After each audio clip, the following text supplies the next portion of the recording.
Hello, everyone. Welcome to another episode of Ask the Knights Live, starring Squires. Hooray! All right, everybody. My name is Edward Littlejohn. Thank you so much for joining us today. We have some wonderful guests on. Don't forget to leave your comments in, leave your questions. Don't forget to say your name and where you're from so that we can give you a shout out. Hey, Serge.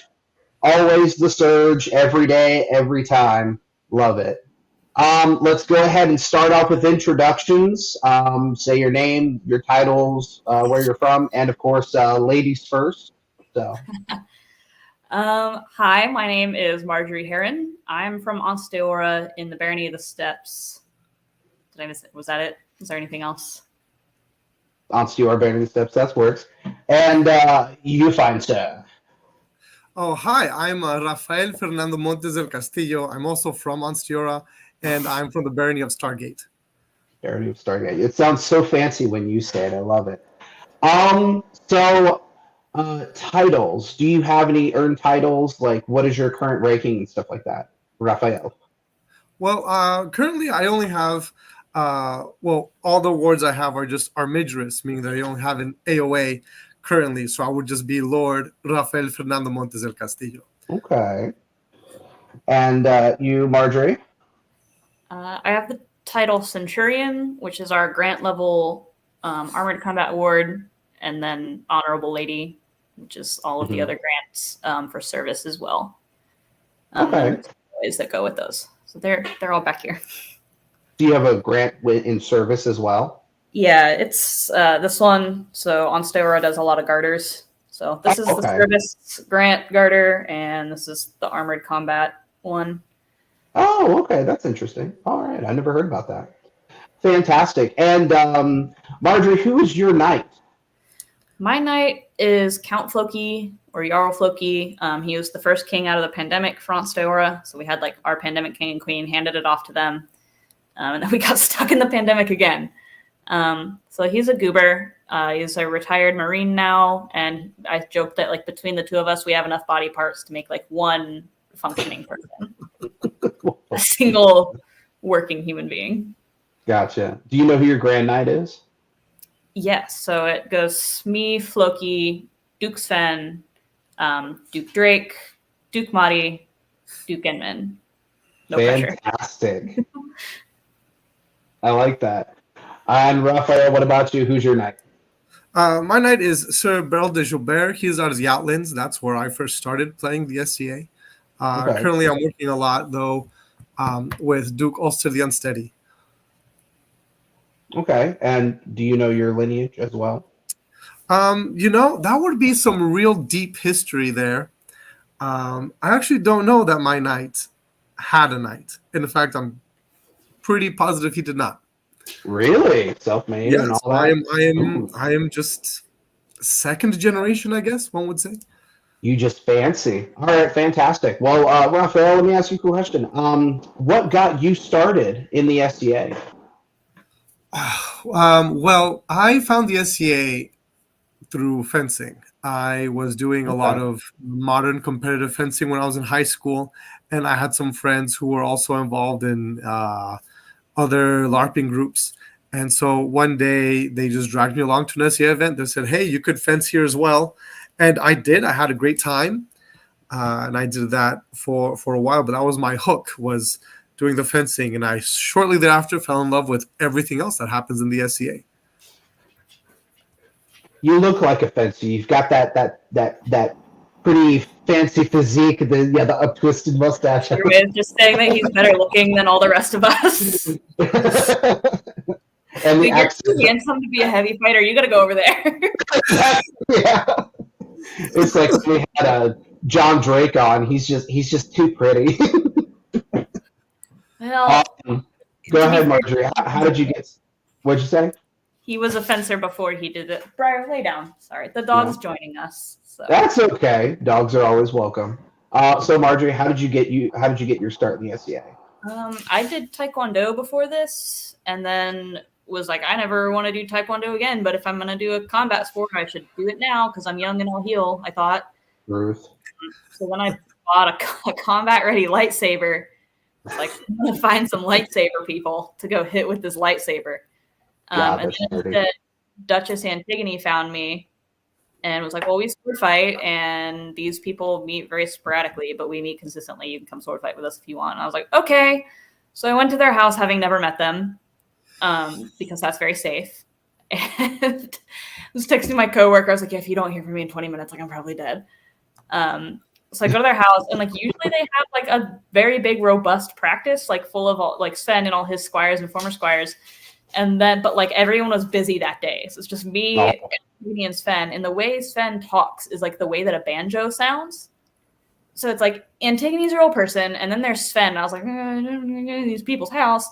But then they had a baby. So I was like, well, this is fine, because everyone knows that people with babies never commit any crimes.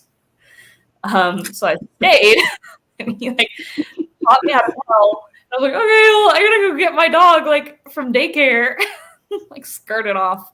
Oh my gosh. My dog. She's like, well, she was cool, but we're never see her again. Thanks everybody for not showing up. And then I went back, and there was other people there, including Floki. And they were nice, and they kept feeding me. So yeah. And then I went to their bronial thing, and then now I'm here doing all the SCA stuff. I agree. That's definitely a good way to keep people coming back, is feed them. Yes. Feed them and they will come back. Recent college grad, I was like, free food, I'm in. Oh yeah, absolutely. Especially coming out of college, I was a starving. As you can tell, I was a starving college too. So Marjory, what keeps you coming back to the SCA? So I'm a corporate officer, so I see some of the like suckier parts of the SCA. And someone asked me the other day, they were like, do you even still like the SCA? I was like, yeah. I like playing with the people in my Bernie. We have tons of newcomers. We had like 60 plus people at one of our practices the other day. I saw that picture, yeah. Was that the picture that you showed us? Yes. We had that was so magical. Volunteer down in Dallas for work reasons. And so then because he was there, a bunch of people from Vindheim, which was our principality, came down. So I just like going and hanging out with the people in our Barony. We have a lot of newcomers, and they're very enthusiastic, and it makes you remember like, oh yeah, I liked this stuff, and these people are my friends. So like, even though I'm hurt, I'm still going to practice every week just to hang out. That's awesome. What about you, Rafael? What keeps you coming back to the SCA? It's I would say that it's all the things that one can do in the SCA. There's a lot of facets to it, right? And even though what I started with and what I'm still focusing on largely is the fighting, I am at a point in my life where I'm enjoying a lot more than I ever thought I ever would. Doing all the things that maybe a lot of fighters aren't traditionally interested in. Of course, there's always like the leather making, the brewing, the metalworking, stuff like that. But I think, a lot of the research, the costuming, believe it or not, some of the like early period gardening stuff I've been doing some reading on, and I'm like, oh, hey, maybe I want to try and grow like period crops someday in the near future. Just like really weird, super niche, nerdy shit that I can share with other people. And that's really, I think, what brings me coming back is that there's so much more. And however deep you think you can go, you can always go deeper. That's very true. That's an honest man answer. Wish I could put emojis up because I'm just a 14-year-old boy. Hi. Can we have a "that's what she said" counter right here? Is that like a... We didn't warn them beforehand. They don't have a graphic for it. Oh God, what have I done? We can make one. Actually, we do have a banner for that. We do have a banner for that. There you go. So while Rafael is here in Onsteora, my knight's advocating for him in the circles because his knight's in the Outlands. And so like that should tell you about the communal sense of humor happening. Fantastic. Yes. That's what she said, Count. There we go. Yeah. We're on the board. As my wonderful wife has pointed out, I actually made this shirt today. So it looks really good on camera. Up close, it probably has lots of flaws, but so I made this specific tunic shirt for this show. Turn it out in about 2 hours, I think it is. So it just has to pass the 10-foot rule, and it's fine. exactly, yeah. If it looks good on camera, it looks good in real life, I suppose. This dress was given to me for free, and it like pushes my boobs all the way up to my neck. So every time there's something fancy, I'm like, it's time for the red dress. my only nice dress. Honey, where's my booby dress? Yes, that's my knight and his wife would call it the boob dress. So we were at Gulf Wars, and I'd like swung by my knight's tent with a friend, just like check in. It's like, oh, do you have clothes for court? And his wife goes, she's got the boob dress. And so my friend walks me back to my tent, like talking to people while I change. I come back out, and he's like, oh, now I see why it's called the boob dress. He's like, yeah, this is all the cheese fries I've eaten since I stopped doing Taekwondo and don't have to make weight anymore. Yeah, that's fair. So now I don't remember. Okay, Rafael started. We did you last, so we're going to start with you. Do you feel that the path towards knighthood has been difficult or easy for you?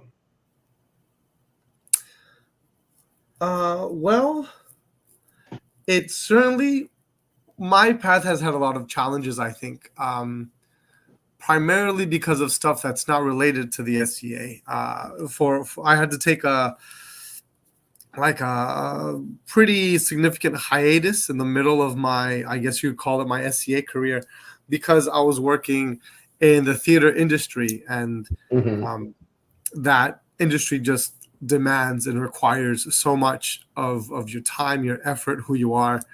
In fact, that's the reason why I moved here to Houston, to Onstiora, was for a theater job. And so it was difficult for me to travel a lot. It was difficult for me to connect with other people in my kingdom, in my group, at a level that I think one needs to, in order to be known and climb the levels and practice and get better at what you're doing, at what your craft is. So that being said, I think I have a lot of really good mentors. And I think that my knight did a really great job getting me off the ground, so that when I moved here, I was largely self-sufficient in the way of knowing where my path was, how I wanted to walk it, and who I was going to walk that path with. And so I think even though it's been difficult, because I had such a great foundation, the path itself, knowing what it is, knowing what I have to do and what I want to do with it, that's the easy part. It's just executing it and getting there. That can be a little tricky. Mm-hmm. And did you choose your knight, or did your knight choose you? I chose my knight. Okay. It was, I could tell that story and make it last an hour and a half, but the Spark Notes version is simply that, I had a prior relationship before, because he was also part of the fencing community of where I grew up. Okay. And so we had known about each other, and I had seen him at practices. I was like, oh, you do this too. That's cool. So we would talk and hang out for a little bit.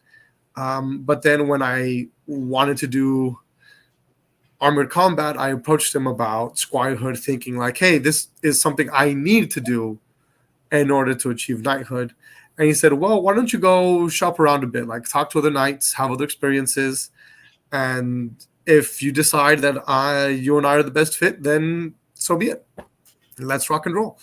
So I did exactly that. And it was kind of like a Goldilocks story, some too hot, some too cold, some too big, some too small. That's what she said. I wasn't sure if you were going to do it or if it's just me, because I am she today. Hey, that's a great bit. That's a great bit. That's what Marjery said. That's what Marjery I'll drink to that. Yeah. But in the end, I think I found that a lot of our values and ideologies meshed enough that I think it was the best fit. Nonetheless, I think I've had a lot of really great mentors. So it takes a village to raise a squire. It takes a kingdom to make a knight. Gosh, okay. I definitely like that, but that's an interesting way to put it. Marjorie, I will restate the question. Do you feel that the path towards knighthood has been difficult or easy for you? How has it been? Yes. Awesome. Tell me about it. Some parts have been hard and some parts have been easy. I think overall I've had it easier than most people pursuing knighthood.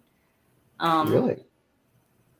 So when I joined the SCA, I came into an area that had of like a lot of the top fighters just in the SCA at all. Like Duke Sven is known around the whole known world for his prowess, and like he will teach anyone. If you show up, he will teach you. He has no problem with that.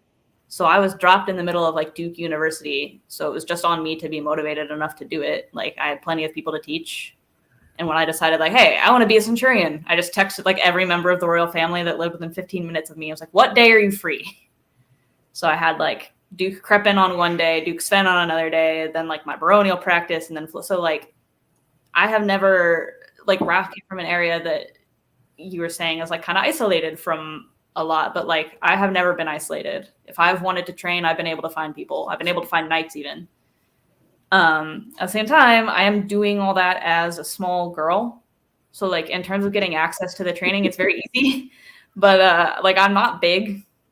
I came into the SCA and weighed 120 pounds when I first started at 5'6". So just a lot of like my local group didn't have armor for me. The first time that I ever went there, Sven and Floki had to go home, get their old armor and bring it so that I would be able to fight that first day. And like, if they hadn't done that, I probably would be a fencer, not a heavy fighter. Because like, if you watch heavy fighting and you don't know anything about it, you're like, that looks horrifying. No, thank you. And even sometimes, like, still when I'm out of armor, I'll like see somebody hit somebody else. I'm like, oh, I really signed up for that. So like, there's a lot of things that just had to happen perfectly that like I'm in the SCA in the position that I'm in. And like, I don't think anyone has an easy path to knighthood, because like, even if you have this crazy prowess level, you still have to have all your PLQs. And like, for a lot of people who have always been good athletes, it can be hard to, you know, develop that humility versus, you know, you might have really good people skills, but some prowess things are really hard for you to grasp. So I don't think any path is easy. I think that I definitely have easy access to a lot of things that make the path easier to tread. I think being a girl is not particularly helping me, but it's not hurting me as much as some people think that being a girl does hurt you, if that makes sense.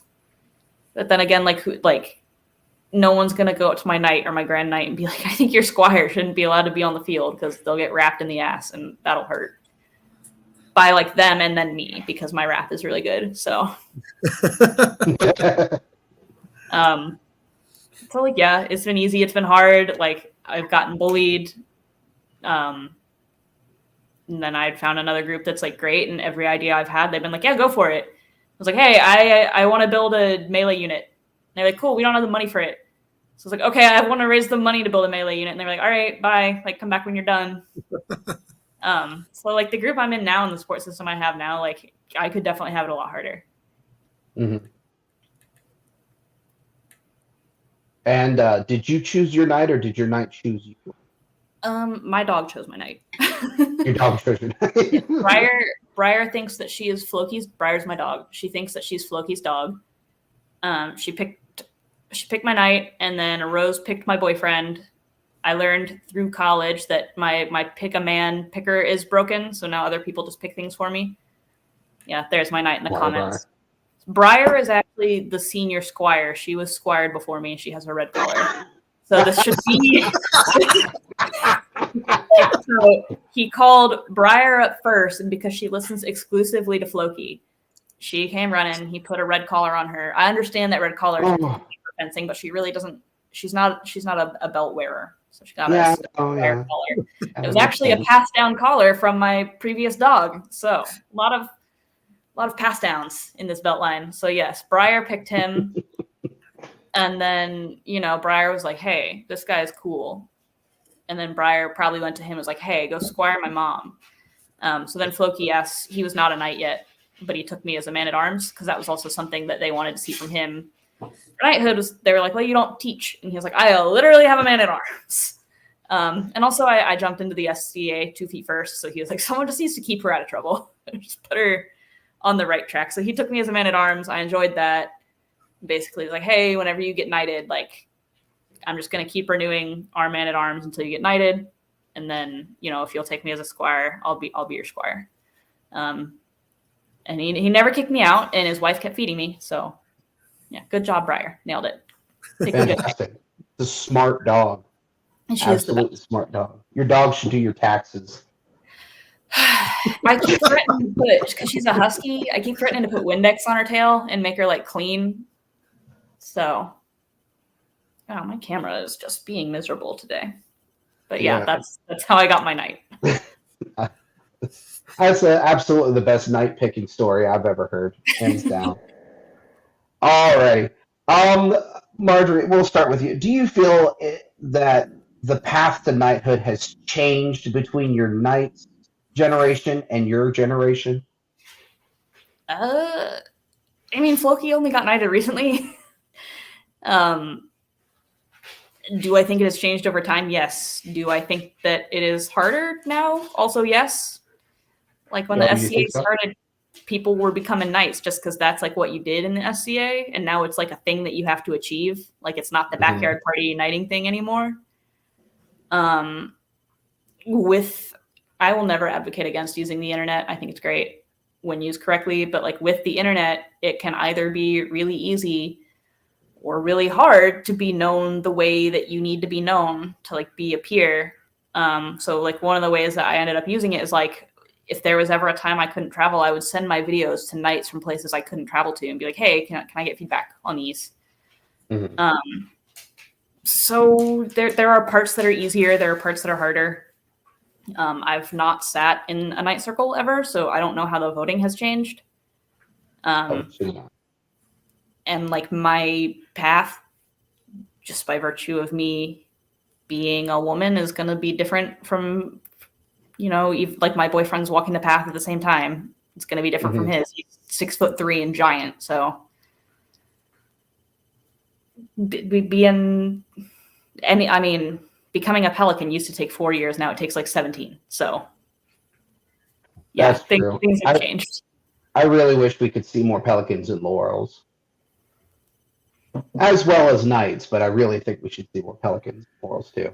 What about you, Rafael? Do you think that the path to knighthood has changed from your generation to like your knight's generation, or further back?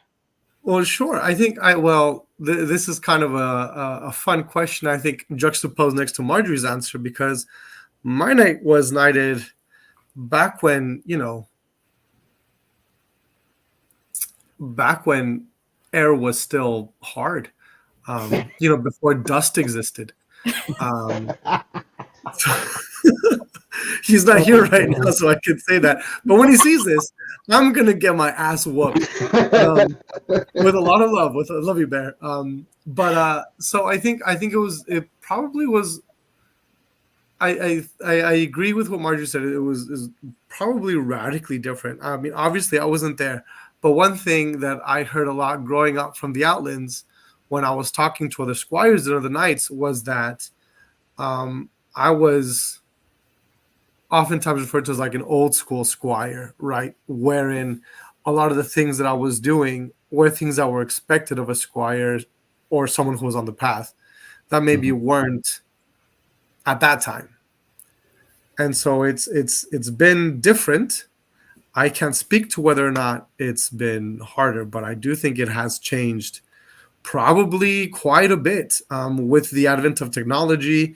I think the fighting has probably changed incredibly drastically. Just thinking about the way that sports evolve naturally over time, the way that we swing stick now, super different from the way it was done, gosh, even 10 years ago. So, I think it's been changed. I think I would agree that it'd be great to see I think a lot more peers in general. I would love to see a lot of younger peers, but I know it takes time. It takes time to make things right and to make sure that they come up the right way. So, here's to forging ahead. I mean, I'm going to get shit for saying this. Onsteora seems to have this like bar But like I went to Callantyre and they had a lot of young peers. Like there was a bunch of young knights running around, and like you would never see that in Onsteora.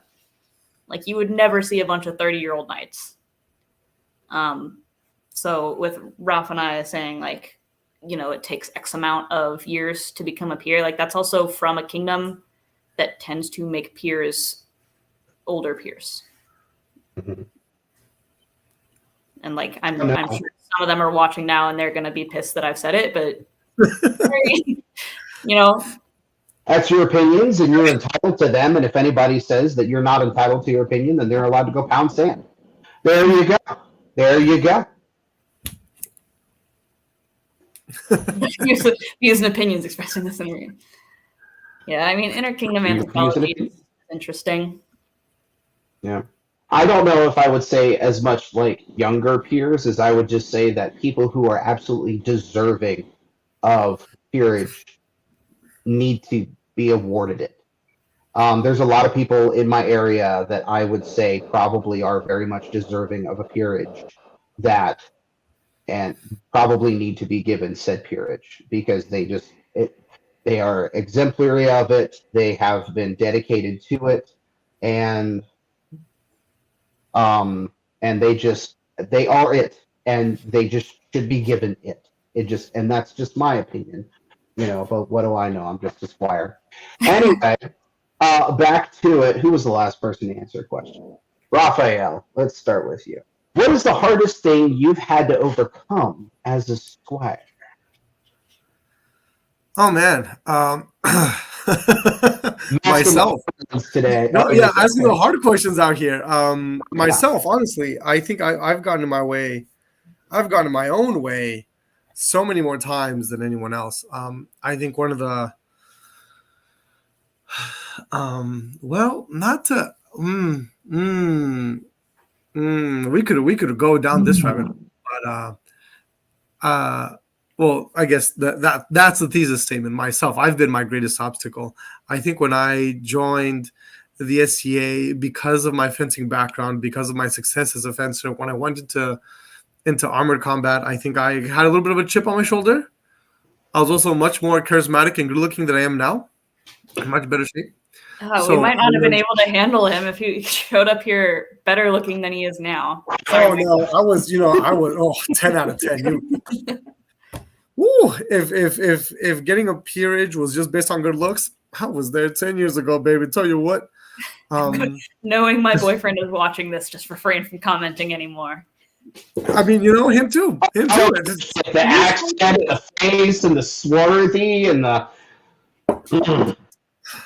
But so I think I had to eat a lot of humble pie. I had to learn a lot of lessons, and I had to unfortunately learn them the hard way. I think one of the best lessons I learned, I think, was through this knight, Sir Tancred, who at the time was living out of Albuquerque, a barony called Alberon in the Outlands, and one of the things that he really impressed upon me were the virtues, right? And that, when we find ourselves in the most difficult of times, whether it's in the SCA, outside of the SCA, rely on those virtues. And in those moments of difficulty, then that's when we see the best of ourselves reflected back upon us. And at that time, my light wasn't particularly bright. And so, I did a lot of self-reflecting, a lot of working on myself, on my virtues, right? As Sir Tancred would say. And I think at this point, I am easily 100 times the man I was 10 years ago. I really feel much better prepared to not get in my own way. And so I think that's the biggest obstacle has been myself. Absolutely. Fantastic. Marjery, what do you think is the hardest thing that you've had to overcome as a squire? Just my body as a whole. It looks, walks, and moves like a girl, but also I don't stop running my mouth. And right now I'm injured. So like that's not to say that I am incapable of competing with people who are bigger than me or heavier than me. But the amount that I trained to want to do that faster gave me tendonitis in one shoulder. So I haven't fought now since Gulf Wars. So just listening to my body, and then as my knight says, never pass up an opportunity to shut the fuck up. So that's why I messaged FN and said, hey, come, I want to go on your show and run my mouth for 30 minutes. Oh, longer than that, yeah. We're doing pretty good. Well, I'm splitting the time with Rafael, so. Yeah, 30 minutes each. That's an even split, you know? I suppose. I got to get my 5 minutes in, at least. So your injury, what is your injury exactly? Good question. I'll let you know when we figure it out. What is your injury?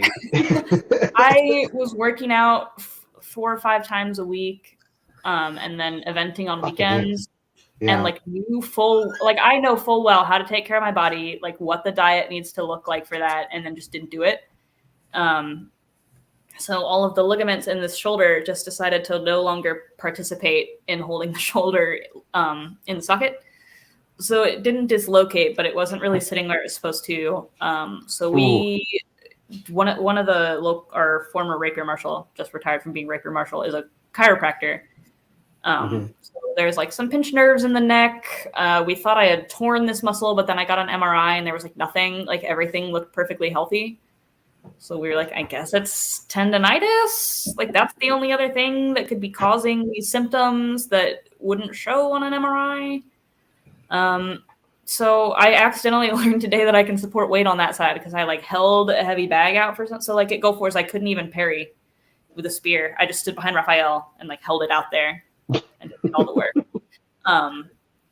So I like held out this heavy bag today and like someone grabbed it and I was like, oh, I wasn't supposed to do that. But it supported the weight, so that's good, I guess. So I'm going to try and fight at Warlord. I don't know if my doctor is watching this.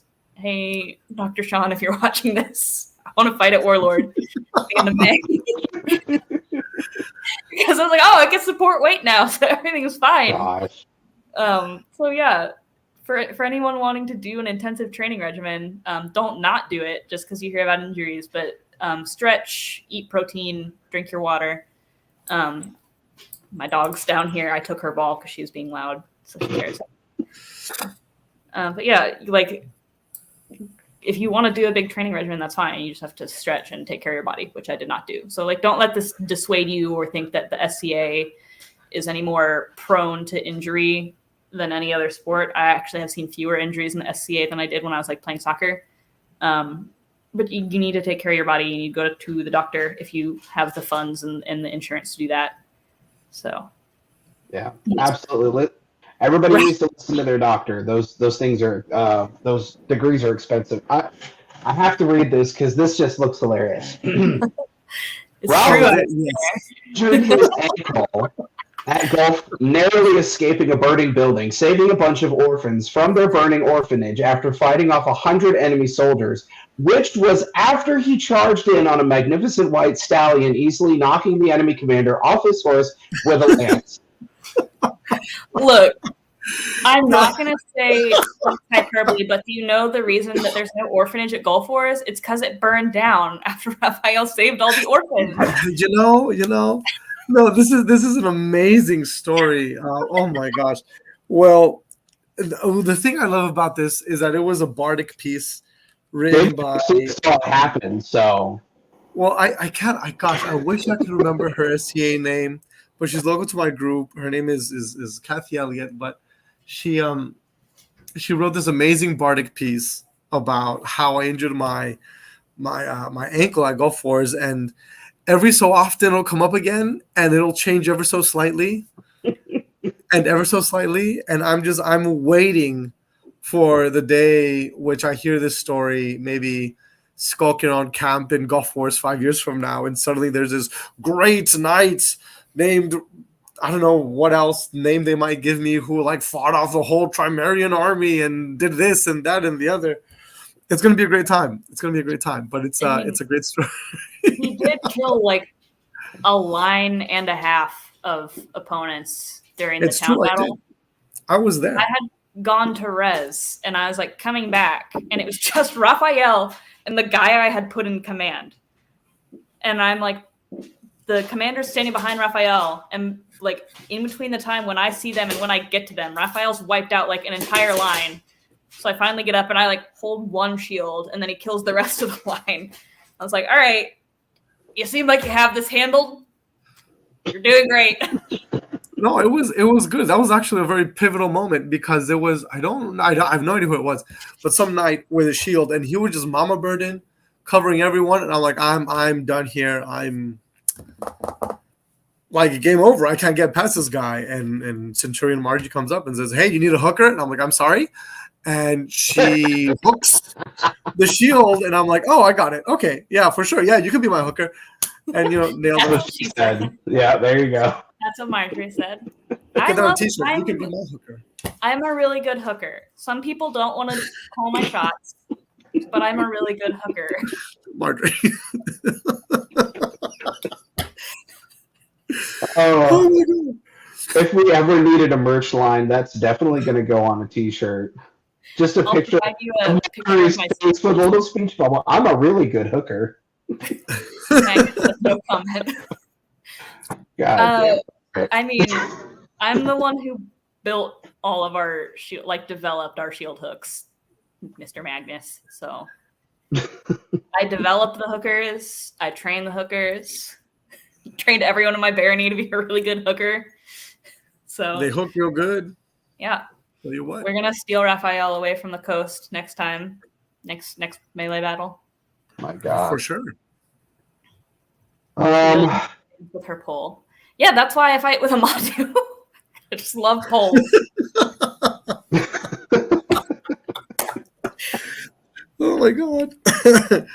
Oh man, this is No, this I is don't care. guys, this is gonna set me back like 6 years. Come on, what the fuck? No, this is about on par. Poor Effort's a big Rafael. fan of Oh, his too. Marjorie's respectable. Like, Marjorie won't say anything dumb. Joke's on you, Raph. I'm the dumbest. One brain cell. One brain cell. One It's brain Countess cell. Elizabeth's brain cell. I did not borrow it for today. We don't extend that stereotype. Anyway, so Marjorie, what do you think is holding you back from becoming a knight? Right now, just prowess. I mean, to be quite honest, I think my PLQs are fine. I think I've done a sufficient amount of service that would be required for a knight. Like, I do a lot of ANS. I make tunics and stuff for all the newcomers in my baronies. Like, I've painted scrolls. I'm sure there are like leadership things that I will need to do, and like teaching and stuff, but like I can't teach or do those things until my prowess is better so that I actually know what I'm saying. I don't want to give anyone bad advice. So like I'm comfortable training melee. Anyway. And there's a lot of bad advice coming from people who are already peers. So, I mean, I should... PLQ, yes. Someone has asked me to define it. It stands for peer-like qualities. So depending on who you ask, you'll get like different...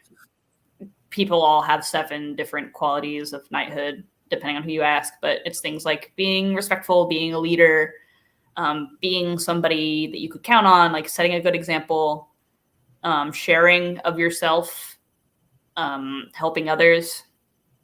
Like, yeah. So PLQs is like the being a good person aspect of being a peer, the setting an example. So like, you have to have a certain level of fighting, and you have to have a certain level of like being a good person. Because in the SCA, we don't want just a bunch of like shitheads running around, saying like, I'm a pelican or whatever, but they're terrible people.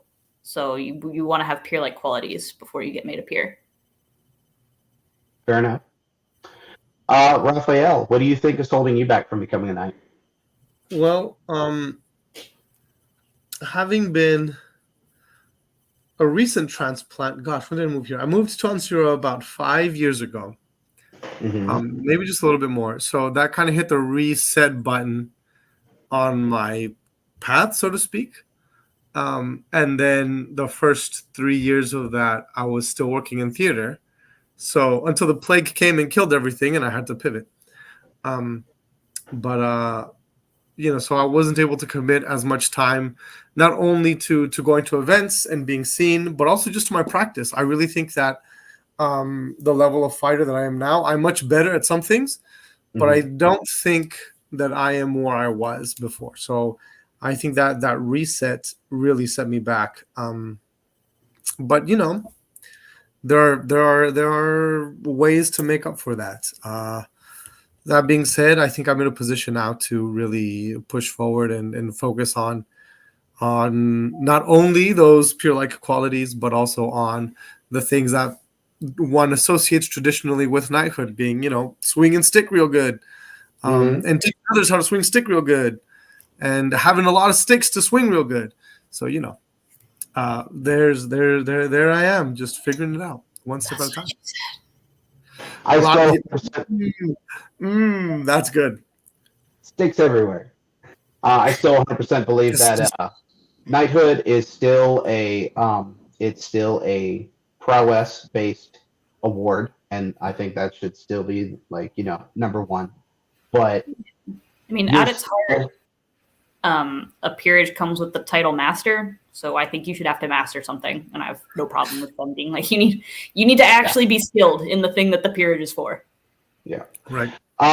So we're a little late on time, but we only have two viewer questions right now, so we're going to turn over to that.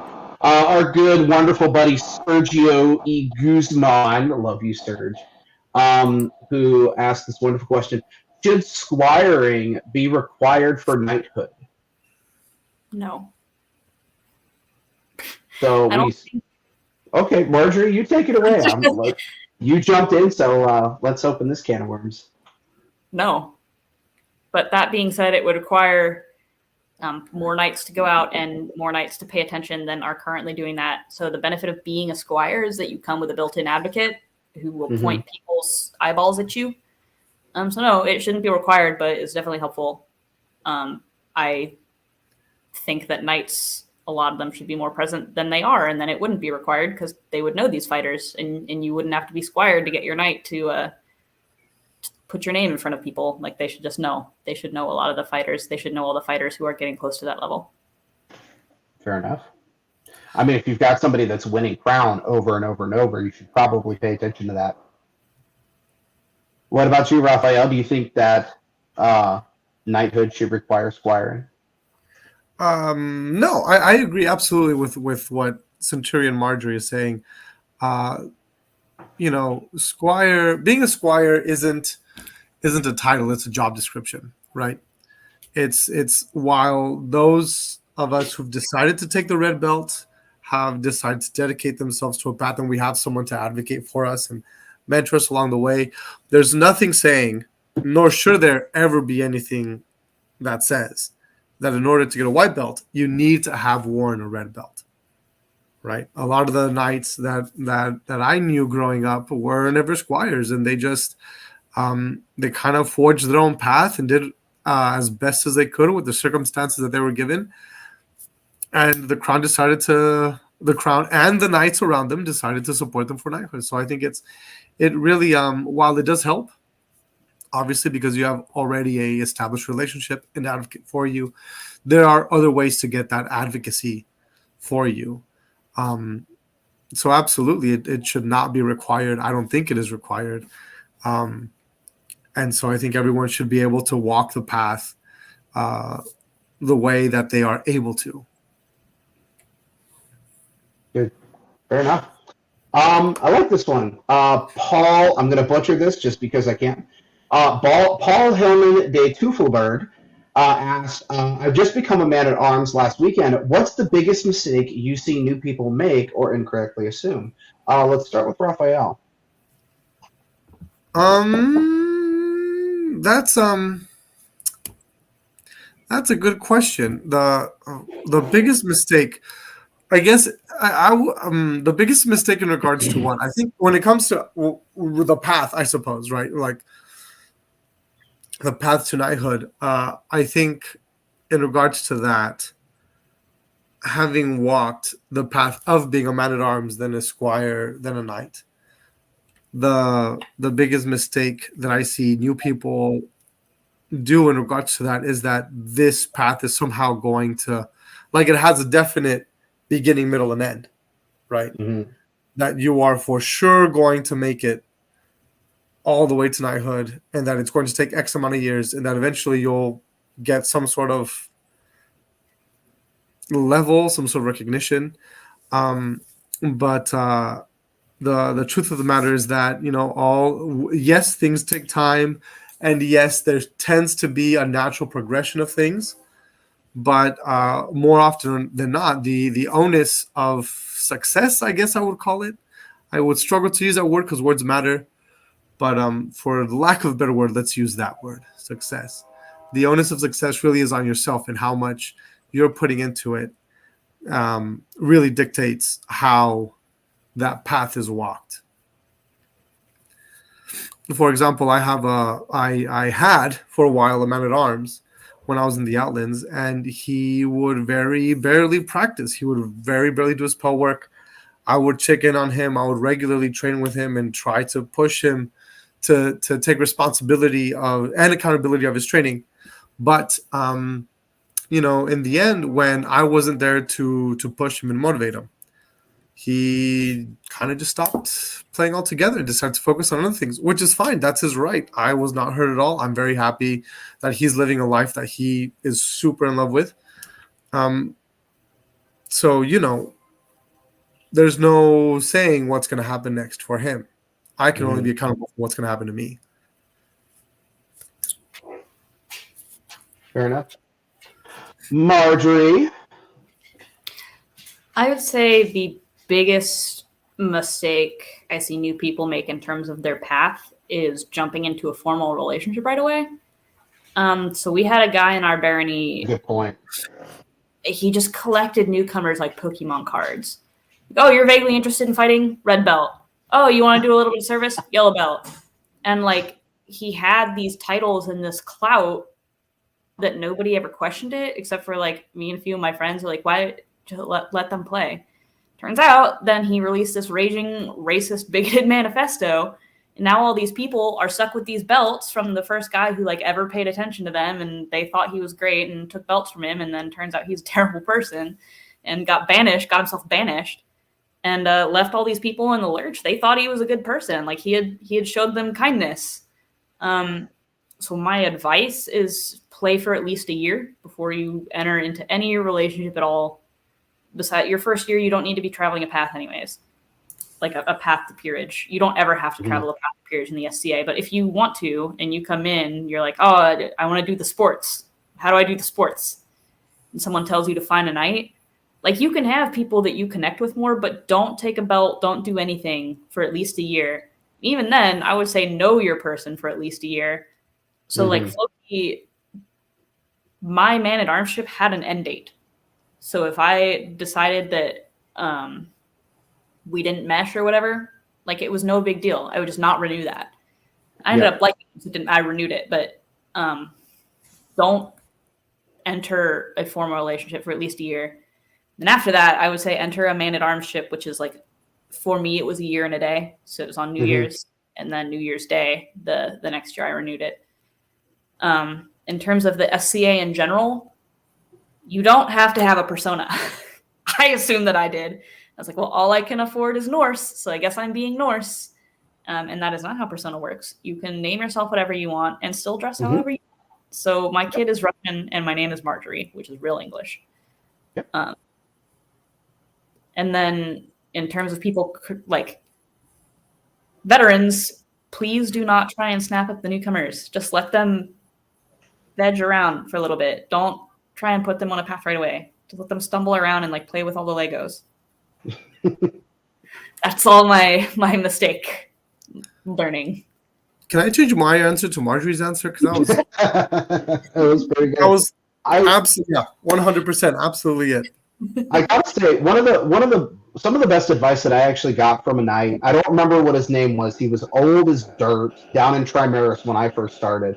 I asked him. I said, "Hey, what's your persona?" And he's like, "I'm American."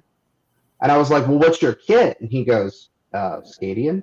And I was like, all right, I'm not getting it. He goes, well, we don't live in 16th century England. We don't live in 14th century France. We live in modern day Scadia. This is like, year 50 something Scadia. So my kit is just a sport kit that I threw together that I can fight in. I don't really pick a persona. I just come out here and fight. I registered a name because they said I had to fight in Crown. I registered a device because they said I had to fight in Crown. And I'm like, that's freaking genius. He's not picking a persona from, history or something. He just picked a Scadian name with a Scadian device and a Scadian armor set. And he's just getting out there and having fun. And this guy's a knight. And I thought that was fantastic. So you don't have to, pick stuff. You can just be a person.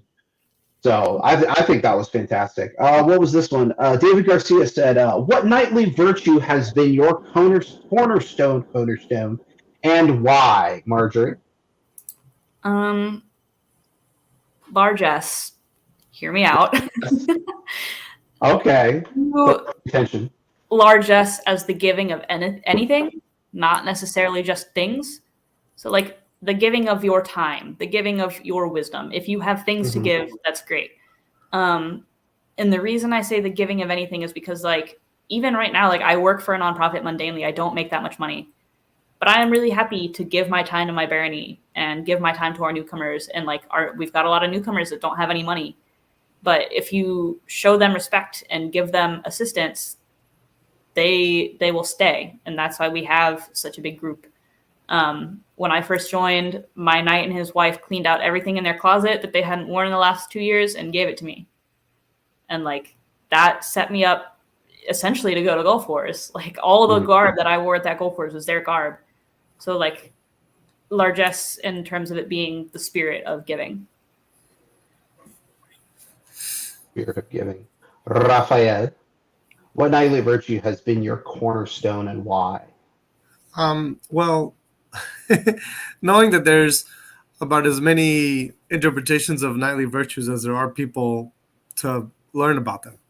I base my knightly virtues off of Raymond Lull, who was I think he was a 16th century French knight, maybe 17th century. But after those seven, I think prudence is my cornerstone. I think having to take a step back, oftentimes having to take a step back and choosing which plan of action to take and the reasons for it and weighing them carefully. I think that's something that's really been crucial and critical to me in my path is exercising prudence. Raymond Lull writes about this situation where, it's like, what does a judge exercise? Sometimes he does mercy. Sometimes he does, like, as a show of strength and prowess, he shows fortitude, right? And punishes someone. But there are times when one is more appropriate than the other for, in this example, the same crime. So I think that's been, prudence has been the virtue that has helped me the most in the way of reflecting not only on myself and my actions and how to better help and serve the community around me, but also on reflecting on the actions of others and the impacts that they're having, not only to myself, but also the community around me. I like that. I'm glad you defined it because personally, I don't know what prudence means. I knew a Prudence once, and she was kind of mean to everybody. Not sure Prudence. It's a good song. Yeah. Let's see. I think we got enough time for like one more question before we end up here. What advice do you have? All right, you know what? Fine. Nora, do you want to do it? Do you want to come in and do it? Nora.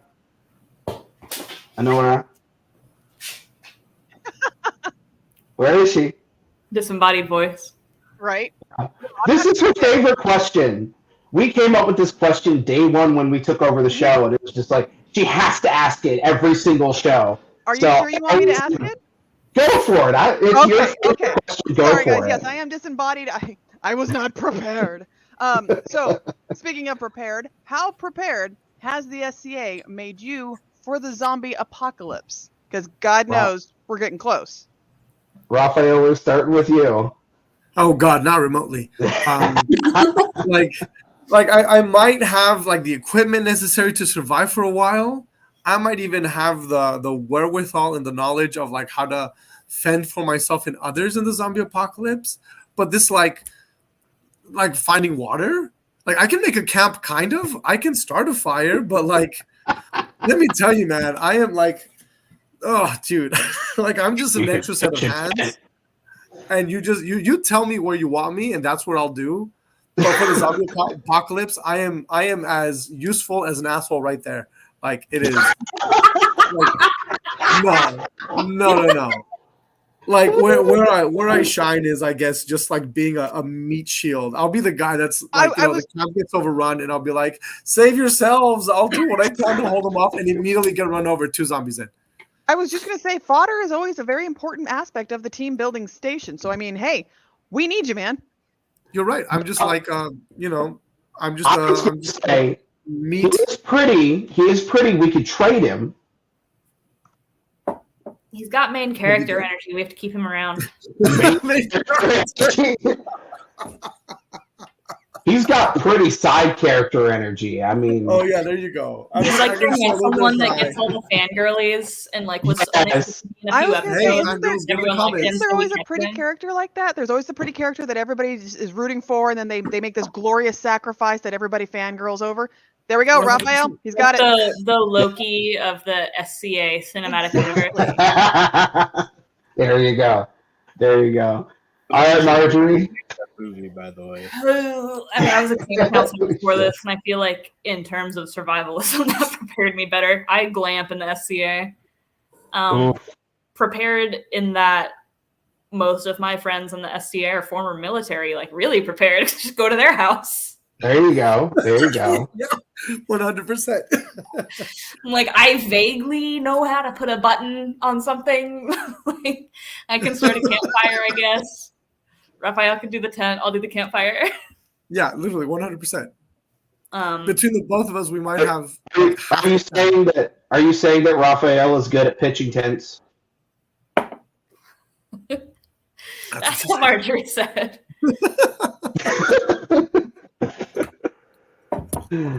I wouldn't know. This makes it sound like I don't have a boyfriend. Hi, Magnus. We're just here's the issue. I have one of those like easy up tents that go up in like 60 seconds. Oh, those are fantastic. So what can I say? I'm a pretty quick guy. That's what she said. The biggest benefit of having me on your team in a zombie apocalypse is that like we would also have Magnus, and he's actually useful. Like this man just killed and then skinned an entire deer. And so we've just been having like a lot of venison. So like Magnus is actually useful. And then I'm there for like the fan art of the show. Let's have to keep Magnus alive. Just keep Magnus alive. That's all we got to do. Keep him alive. Magnus is the main character. We're just there to support him. All right. Thank you so much for dentist. Just be dentist. Yeah, we'll all have great teeth too. That's the explanation as to why we'll have great teeth during the apocalypse.